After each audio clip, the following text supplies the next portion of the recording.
All right. Well, looks like we are live. So thank you everyone for joining us here for this Women in Web3 panel. Really excited to have this real all-star cast of incredible women here just to discuss our experiences, our, just kind of thoughts and tips on getting involved in the world of Web3. And so I'm Lea, GirlGoneCrypto here with Swash. So thank you, Swash, for, really hosting this great conversation. And so just to jump in, let's do a really quick, just kind of around the horn.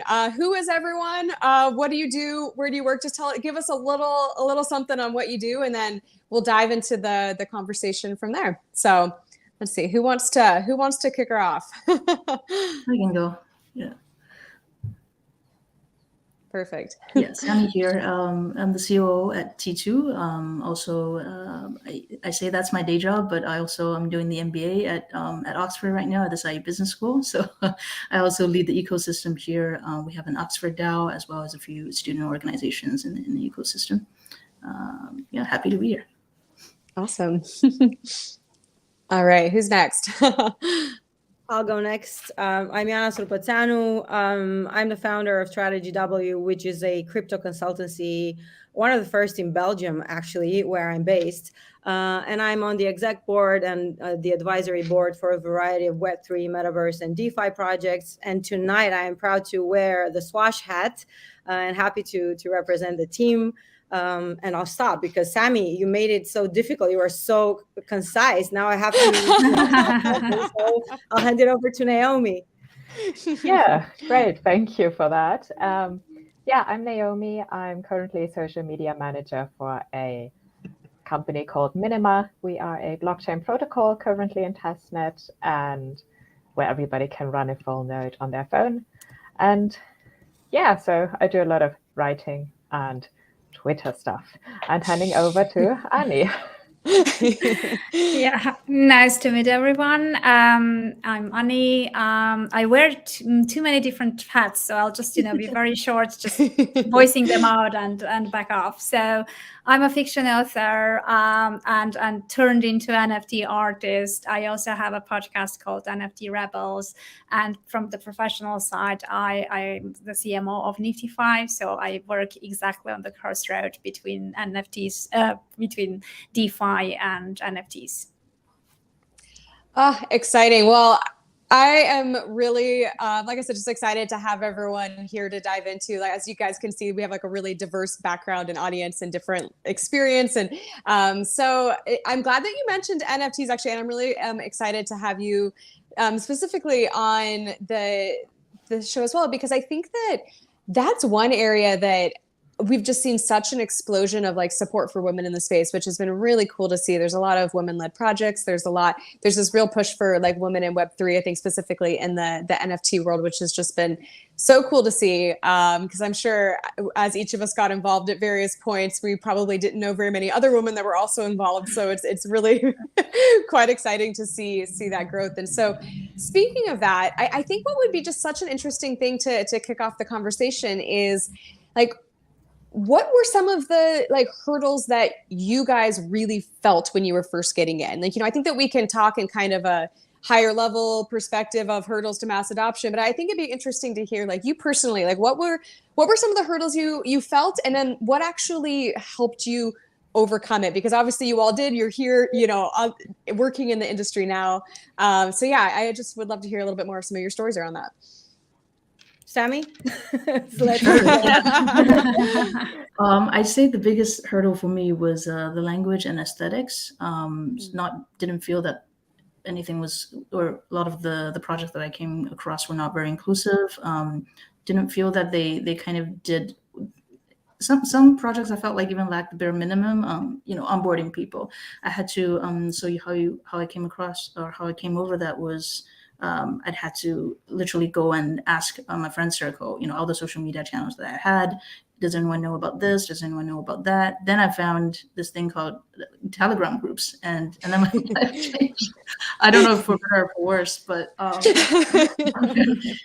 was pretty fortunate. There were obviously a lot of scammers, but most people were very eager to help, and were very selfless in that. And that's really the mentality that really attracted me to Web3 too. And I try to embody that myself. So great. I'll continue. So I spent about 4.5 years doing crypto in a TradFi entity. So I used to work at Citi, where I was in charge of the strategy for innovation, and I was working on both the government affairs angle, so interacting with policymakers and regulators, and also with some of the businesses trying to devise a crypto investment strategy, amongst others. And so while I was doing that, I thought of myself as an expert, which, I mean, to be fair, at Citi, I think I was. It was me and a couple of other people there in the trenches since 2017. Now it's a much different story, I would say. Once I moved into DeFi and into the Oracle provision environment, I realized that I actually didn't know that much. So it's one thing to talk about crypto from a TradFi from within a TradFi entity, and another thing to all of a sudden be involved in product decision making and trying to understand all of the plumbings of DeFi, right? So what I did, I really felt like I really questioned some of my knowledge points. And what I did, and was really helpful, was spend a lot of time with the developers and the technical people. So really understanding everything about multi-chains and blockchain bridges, how certain layer 1s and layer 2s interact and converge, etc. So I spent a lot of time. So that was my hurdle. I realized that the knowledge that I had in TradFi had nothing to do with actually working in DeFi, and then by extension into Web3. And so, yeah, the way I solved it was to spend a lot of time with technical people. And I suggest, not to you all here, because I'm sure you do that, but to people listening to us, do that as much as you can, or follow them and listen to technical explanations of things, because it really helps understand the ecosystem better. Yeah, I would jump in if you don't mind. So for me, I think it was even more basic than that. It was my lack of confidence in my ability to actually be able to grasp this entire thing, especially as somebody who has no finance background and no tech background whatsoever. So I studied linguistics, and I was in Japan when I started in this space. So in Japan, this space was 99% men, 98% Japanese men, and maybe 80% men that don't even speak English. So it was quite fun to get into in the first place. And luckily, I got to go to loads of conferences, and they had a lot of events. But I think what really helped me was just getting over this first inhibition of not wanting to ask because you don't want to look stupid. Because I think what really helped me to understand this space, of course, obviously also reading a lot and just trying to figure it all out, is just asking people if I actually understand something correctly, and just getting over that. And eventually you figure out that actually a lot of these people, they have the same questions, and it's not stupid questions. It's very valid questions. And whenever you can't, ask people. So that was how I got over that. What about you, Annie? Yeah, so yeah, my journey started a bit different because I was introduced to crypto by actually discovering Steemit, the blogging platform. So my first cryptocurrency wasn't Bitcoin, wasn't Ethereum, it was the Steem and the Steem dollar. So I was introduced to the platform. I ended up with crypto. I had no idea how it worked. I had no idea where to start. So the community was very helpful, obviously, because they had gone through the whole thing before. So, you know, that was the first experience. But I was very lucky that I had a podcast. So, you know, usually it's the fastest way I learned, right? I just bring in people and I ask questions, and they are stupid questions, but, you know, that's how you go along. So I got guests from the Steemit team. I had few guests who were doing, part of a team of an ICO, etc. So I kind of, they pointed me where to go for more content. And that's where I discovered Andreas Antonopoulos. So his kind of, books and resources were the base foundation kind of thing. But I think the fastest way to learn was basically by doing, right? And because I didn't know much, I wasn't scared, so I ended up trying things, right? So, you just don't know. The more you know, the more cautious you become, the more kind of, risks you realize, etc. But back then it was like, okay, so what do I do with these Steem dollars? Oh, you need to open an exchange account. Okay, let's just turn them into Bitcoin. Okay, let's just turn it here or there. And it was very kind of, easy to just dive into the things, make the mistakes, and then correct them, and just learn by doing yourself. So I think that was kind of the shortcut and the easiest way, just to go in there with small amounts, but just try things out. It's one thing to know in theory, it's another thing to actually feel it and experience it. So yeah, that was the thing, just by doing. Well, Annie, you and I need to go have a cup of coffee after this or something, because getting involved in Steemit was actually how I got into crypto too. So you and I need to go swap stories, I think. Oh, definitely. Because I mean, the Steemit story itself was very, very unusual one, especially the way it kind of turned at the end. So yeah, definitely lots of topics to talk about.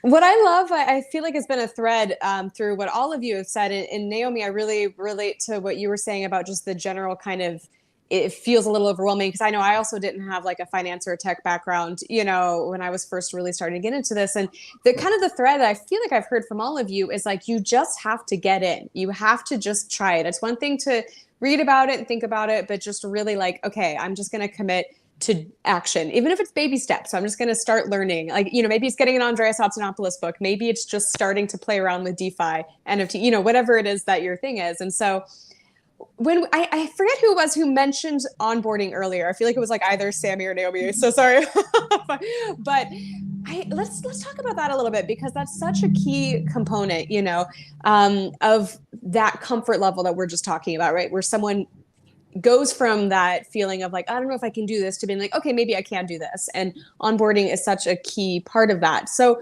when we're looking at onboarding processes, what as companies, as marketers, a lot of the people, here in this room, you guys are involved in that kind of user experience. What can we be doing better and improving to help make that step easier for people?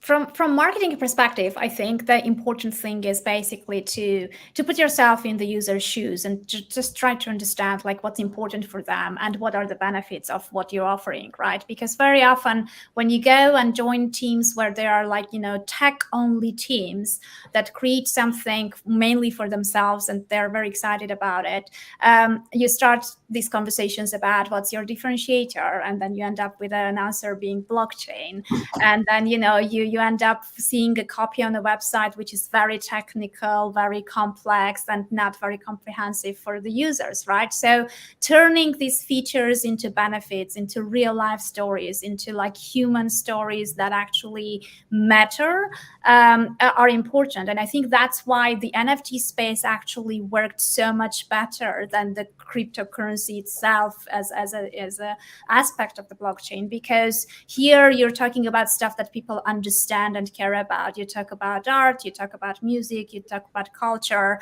and that's something that doesn't need explanations, right? And then as a second stage, when people become curious, then you start explaining how to use it, etc., right? So I feel like that's humanizing the tech, humanizing the blockchain is one of the aspects that will help people understand and care about it. And then the user experience and the user friendliness of the apps, etc., comes next. But even to attract them and to make people actually be curious enough to want to learn more is the starting point, I think.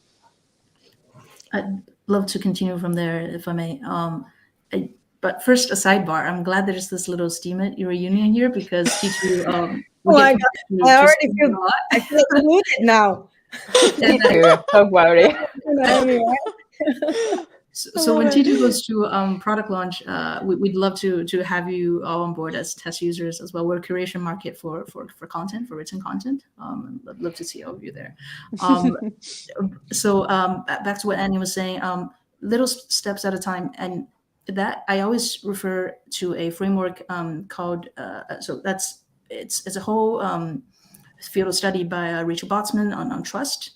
So when you ask people to take these leaps of trust, when they come into, not only it's a new product that's going to change their behavior, it's going to be in Web3 coming from Web2. It's also going to be run on this token economy, most projects, and that's a whole other thing to wrap your head around. And so breaking things down, like at T2, we always say product is go-to-market, and so that it goes hand in hand, right? And so we made a business decision that when we go to product, it's going to be first, there's no token. We're not launching the token until much, much later when we get a good sense of the user behavior. And first we build that trust with, a beautiful interface that people will actually enjoy using, a community that people will enjoy being a part of. And then you introduce the other features, bit by bit. Yeah, if I may pick up there, I think community is such a huge aspect of onboarding, and it's usually not so much in other industries, because you download Revolut, you're like, okay, yeah, I found it on the website and I needed an app. Like, you're not going to go to Reddit and ask anybody like, oh, how is this working?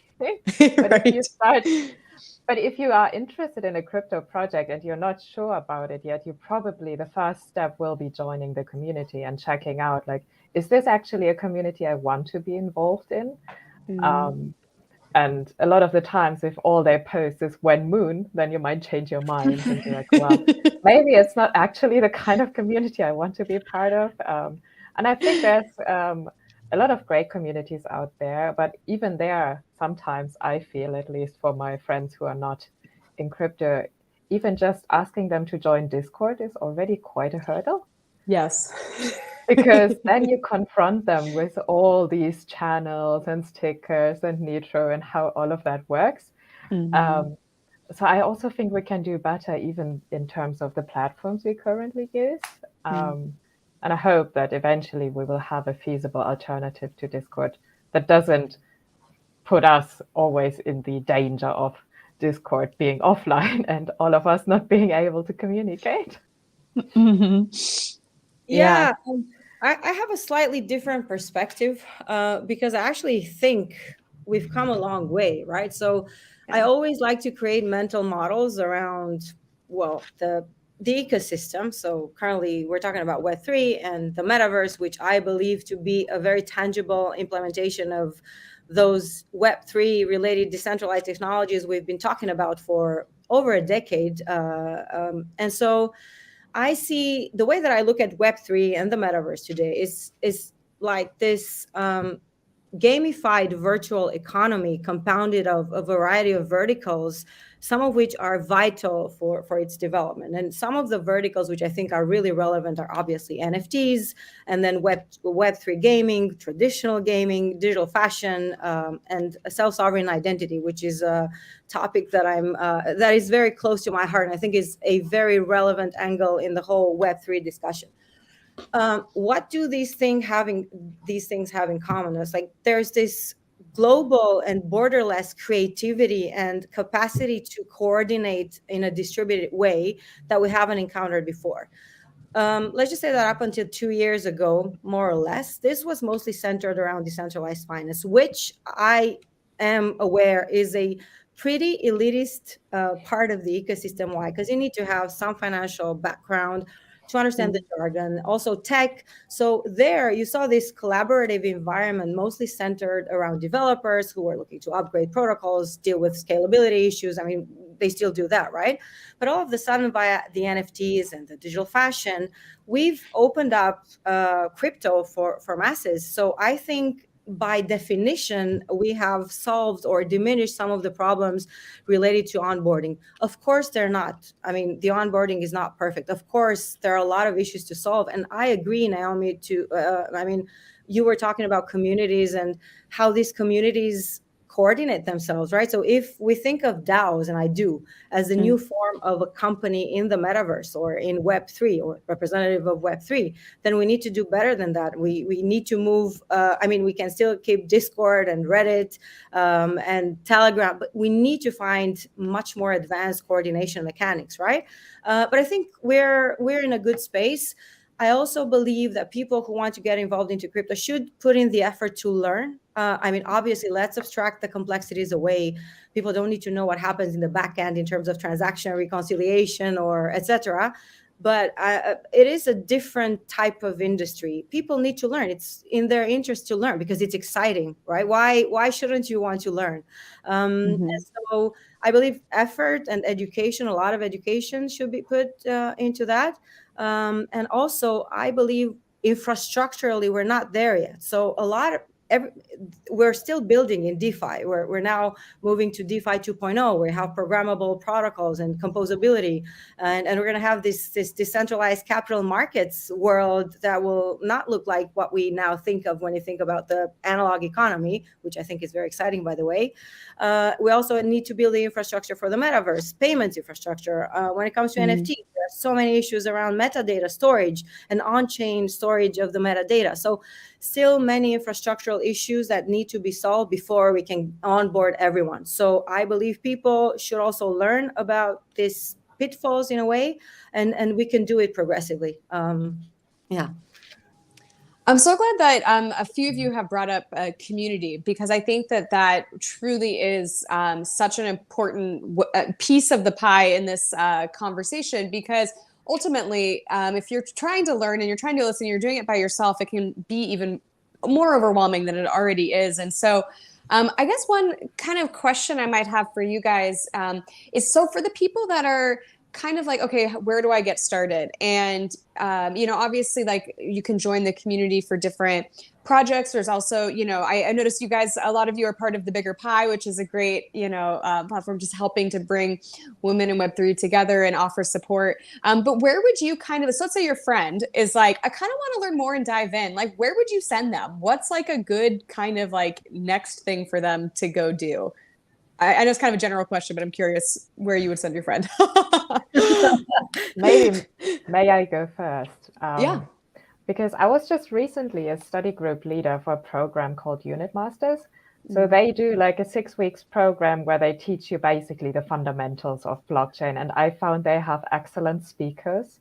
So they have really so much content on that program, and it's in a structured way. And my biggest problem when I joined this space was like I was just pulling information from everywhere and getting more confused. So, and they structure it for you, and then eventually they will also tell you about their product. But I think the main focus is really just teaching people at this point, and they get in like people from all sorts of backgrounds and industries to talk about this. So you get like a really wide perspective, and it's also for free. So I think that's like one of the best programs I've so far encountered. And yeah, I've been obviously a study group lead, and I would do it anytime again, because it's just a good way to give people the space to just ask any question, no judgment. And it's just a lot of fun as well to just get people into this space in person and not just through like digital interaction. Yeah, it sounds like a great resource, like having that kind of someone to hold your hand a bit and structure. Because like you said, when you just start Googling crypto and it can be very overwhelming. So does anyone else have any like recommendations for a resource they might send to someone? I really like the way Robin from the Defiant is actually structuring his videos, because he has this right balance between sort of education and entertainment. And I think that, the reason why maybe, some people don't really educate themselves is because most of the content is a bit dry, and, many people by nature would prefer to watch Netflix versus that kind of like heavy material to absorb. So that's why I kind of, love the videos that Robin is making for the Defiant, because there, you still learn quite a lot, but at the same time, it's in a very light fashion, in a very kind of, good quality production, but and storytelling. So altogether, it kind of, helps kind of educate yourself, but also enjoy the process. Mm-hmm. Yeah, So, again. Oh, go ahead. No, go ahead. No, go ahead. Oh, I just was another topic I really want to pick your brain on, because I think this is something a lot of people think about and are curious on how to break into, and that's working in the industry. So we all clearly, work here in the industry, and there's, I think, so much opportunity, because there's always evolving. There's always new things happening. Like these, different crypto companies are growing so quickly. They need good talent. But I think that there's a disconnect between people that are like, okay, I would love to come work full-time in crypto. And these companies need good people, but they're not really sure how to go about that. I mean, there's so many avenues you can take. You can work for a company, you can start a podcast, you can do, like, there's like so many different things, right? And so what kind of tips would you guys maybe have for someone who is really wanting to kind of break into working in this industry? I actually gave a whole workshop on this just yesterday. Perfect. We need to drop off now. Thank you. So I actually built the framework based on a very widely used in all the top business schools around the world. We use a job search framework called the 2-Hour Job Search by Steve Dalton. I presented an adapted version of that. That's Web3 or metaverse focused, and essentially it boils down to building a knowledge network and a people's network. It sounds very basic, but it's really important to set it up in a way that's very streamlined, and you can automatically multiply both of these networks, because when you have the proper knowledge funnel set up, whether it's subscribing to the Defiant, I'm also a huge fan, and then reading the right books, and then talking to the right people. When all that knowledge trickles down, you're almost learning by osmosis, because as a beginner, you're so overwhelmed by all the information out there. It's important to have the right funnel, so that when something does click, you can go back to one of those people that maybe introduced you to one of these funnels and say, hey, I learned something new, and then feed that back to them, and that's how you get this multiplying effect going. And the one, I think I would say the best tip that I got from the 2-Hour Job Search, which really applies really strongly in the Web3 context, because Web3 is still predominantly startup led, right? It's a very nascent space. Is you literally can go to I love Dove Metric, but also Crunchbase. You look at who's been funded, and you talk to them. That's the best, right? At least you're getting paid. Exactly. It's always important to make Swash is sure. hiring. T2, we're also hiring. So yeah. Well, there you go, people. That actually, Sammy, that's such a good tip, because if someone just closed a $6 million round, they need help and they have money. So that's actually a genius tip. Yeah. And also another tip. So don't be frightened by the fact that it's crypto. I don't know. I mean, it's hard for me to understand how people from outside of crypto perceive crypto now, because I've been inside it for a while. But for instance, I was talking about digital fashion earlier, and how some brands have created a metaverse extension for their company in digital fashion presence in various metaverses, etc. But what they need professional marketer, for instance. So they do need people from the traditional and analog industry to help them grow the business. And it applies not just to digital fashion. That was the easiest example for me, but it applies to a variety of companies and brands that, for instance, now operate in the metaverse or in Web3. They need non-Web3 knowledge to couple it, to create a symbiosis with the devs and the Web3 knowledgeable people, and build a product. So and in addition, I've encountered so many female-led groups that promote women into crypto. Please reach out to me. I have a couple that I can direct you to. And sorry to self-promote something that I'm doing, but it's something really close to my heart. So I am creating a female-only metaverse lobbying group. I have some pretty huge names in it. I'm going to launch it in about a month or less. And the idea there is to look at some of the issues that I was referencing before, right? So what is happening in the metaverse? What does this open metaverse represent? What will we have there?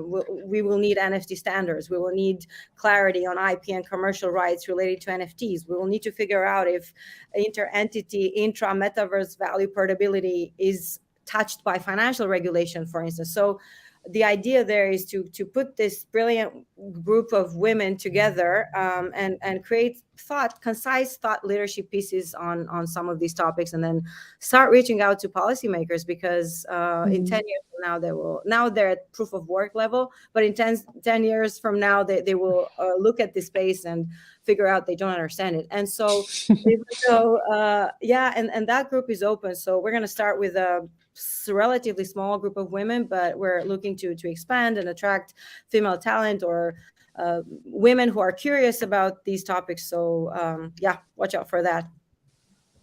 Well, thanks for sharing that. That's exciting. I can't wait to check that out and see that come out. And so, all right, let's see. I'm trying to think, do we have, does anyone else have any other thoughts they want to share on that before we do our little wrap up? Just want to make sure that everyone had a chance to contribute to that. Well, maybe sorry, go ahead, Naomi, and then I'll reply to a question that was put forward 10 minutes ago, but go ahead and I'll do it afterwards.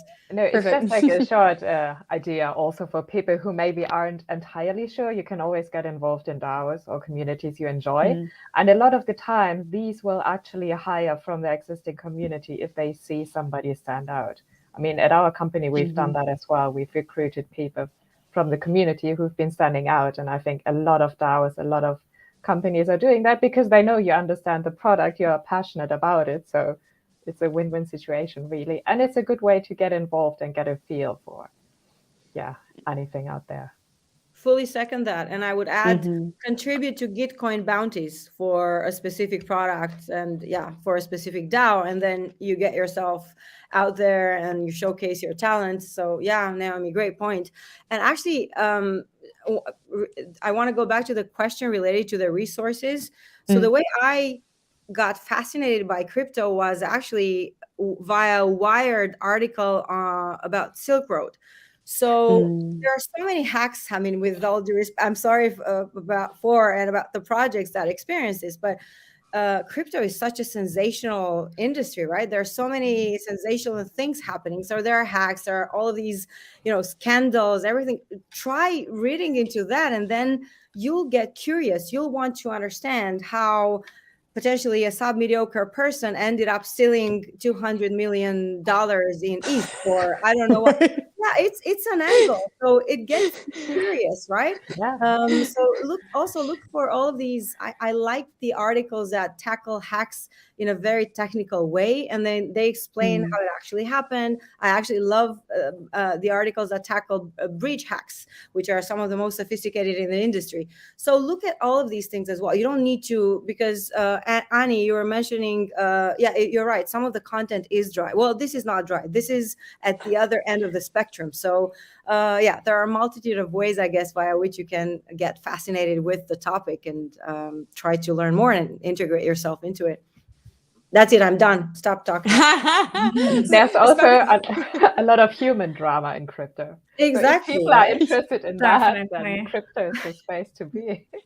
Many potential Netflix series, which, those who prefer watching Netflix instead, they will still get it eventually anyway. Oh my gosh, I'm so glad you brought up the hacks. It's so interesting. It's true. Especially, I think, after watching Inventing Anna, I think we're all like, how can someone like that do this? This is so fascinating. I know. I'm obsessed with the accent she managed to pull off, by the way, in the movie. I think it's brilliant. So if I see a crypto founder speaking like that, I'm joining their project. Now, did you say there was a question you wanted to tackle from the comment section? Feel free to toss that in if we haven't covered that yet. I think that was that. That was it? Oh, okay. That was it. Okay, perfect. I just wanted to make sure. So, Well, ladies, this has been so much fun just getting to chat with you. I'll get to learn more about your story, about your real advice for people that are wanting to get involved in this industry, not just to start learning and resources for them, but also, you know, how to potentially work in this industry, ideas for how to kind of get plugged in. Because as you guys all know, like once you get in this industry, it is just a rocket ship. It's so exciting. It's really, I think, just one of the coolest industries to be working in that anyone could be working in right now. There's so much potential. We're doing things that I think are really important to the world in general, and pushing, you know, these, this industry and these technologies forward that are really going to improve people's lives. And so it's so exciting to be part of it. I'm so glad that I've had a chance just to sit down with all of you guys. And so let's just real quick, because I want to make sure that people know where to find you all next. So if they want to come follow you and go check out what you're doing, which I'm sure they will, let's just quick go around and tell people where like the next best places for them to connect with you. And we've also tagged, you know, people on Twitter here through the Swash channel, so people can click through. But let's just go around real quick and tell people how they can best find you after this. Every Tuesday, I'm posted in Oxford Blockchain Breakfast. So if you're in the UK, we'd love to see your face. And then on Twitter, I'm Sammi Wei with 2 I's at the end. And then, of course, you're welcome to come to chi2.world and give it a try. We have a live demo and the manifesto, and then the white paper are linked from there. Perfect. So I'm on LinkedIn via my name, HexTechJinx on Twitter. I will be at NFT New York City. I'm also going to be speaking at the Alternative Investment Summit in London in May, which is a pretty cool conference. So I'll definitely reach out to all of you London-based. And I tend to attend conferences and speak there. So if you're there, please reach out. I would love to meet you. All right. I tend to tell people my Medium because then they can find my Twitter and LinkedIn as well. So it's just at Naomi Oba, and I'm fairly active there. And you can find me under my name as well on my LinkedIn, obviously. Yeah, awesome. I'm with my name under on LinkedIn as well, and at NFT Rebels on Twitter. So probably Twitter is, well, both are quite good places to find me, and from there, you know, the rest will follow. Awesome. Well, thank you guys again so much for your time, contributing to this conversation. And thank you, Swash, for hosting this conversation and having us all on your channel. So hope you all have an awesome rest of your day, your night, wherever you are from the world. And thank you to everyone who watched and tuned in to this as well. So, all right. Thank you. Bye. Bye. Bye.